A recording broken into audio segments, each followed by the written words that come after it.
Hi, this is Zev. Let's have a quick discussion on network cabinets. Let's call them server cabinets. So what is a network cabinet? What is a server cabinet?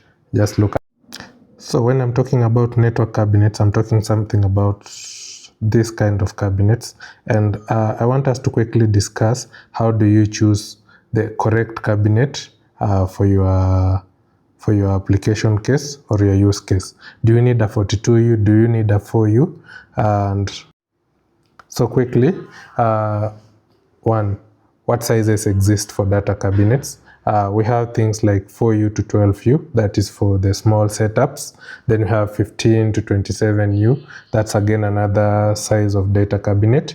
Then we have 32U to 42U. We also have 45 to 48U, not so common in the common market installations, but when you're doing large data centers, we would go for this. And then when you're deciding about this, there's also something else about the depths of the cabinet. So you could have maybe a 450 by 600, you could have 800 by 1000 millimeters. So that is the dimensions. Then we have maybe the 1200 millimeter deep for servers. So when we look at this, we also think about the width, where we have 600 and 800 for the data cabinet. So why are we really emphasizing on this? You need to also understand the kind of equipment that you're deploying in a data center so that it can actually serve the purpose that you need it to serve. So how do you choose?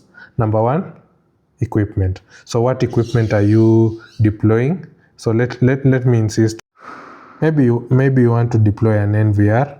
What is an NVR? That's a network recorder, things like this. So if you want to deploy things like this, then you have to choose the appropriate data cabinet. In other application cases, maybe you need you have cables. How many cables are going into that data cabinet? So for proper cable management, usually in a data cabinet, you would have the equipment, you would have a patch panel, you would also have the cable management or cable organizer in the same. So how do you decide on that? So that also affects the type of cabinet. Then think about it. Are you installing it on the wall? Are you leaving it self-standing or freestanding or floor standing? So if you think about that, then you can make good decision on your data cabinet. Because for instance, if you're running very big servers, then it's not ideal to install a cabinet on the wall. Instead, you need a floor standing cabinet. Then the other things, because you're running equipment, there's temperature that affects the cabinets. So you need to consider the cooling and airflow of your data center or your server room or your small cabinet area before deciding about the data cabinet. Then because you're also keeping key equipment, you must also factor in security. The security of the area that you are deploying this cabinet at.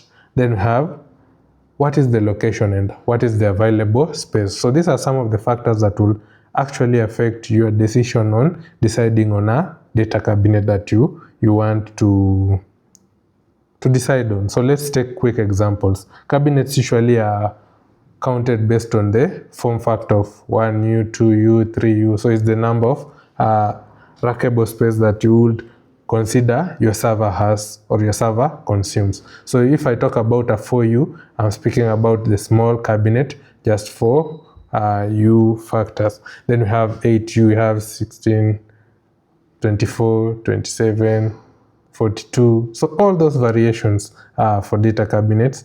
Also, we have cases where you need to deploy the data cabinet outdoor, in an outdoor environment. So how do you decide? Because you need to also factor things like weather, temperature, all that. So that is how that's what you would factor in to decide on the data cabinet that you're going for. So I hope this becomes insightful. Maybe in future I'll show you some quick previews of some data cabinets that exist in our market and what more we could get to do. Because also in the same data cabinet, you might think about you're deploying equipment. Do you need power backup? Do you need a UPS? All those factors must be considered before deciding, now I need a data cabinet. And usually our principle is you better get a bigger data cabinet than a smaller one, because a bigger one will always give you room for expansion. So let's say your equipment costs 6U of the cabinet. So instead of getting maybe a 6U cabinet, get a 12U or even 15U cabinet, because that will give you room in future as you grow, as you add more equipment. You have your cabinet already factoring it in. So it's been me. I hope this information is useful to anyone who is looking to decide on choosing a data cabinet, and I hope it enlightens you more. Thank you.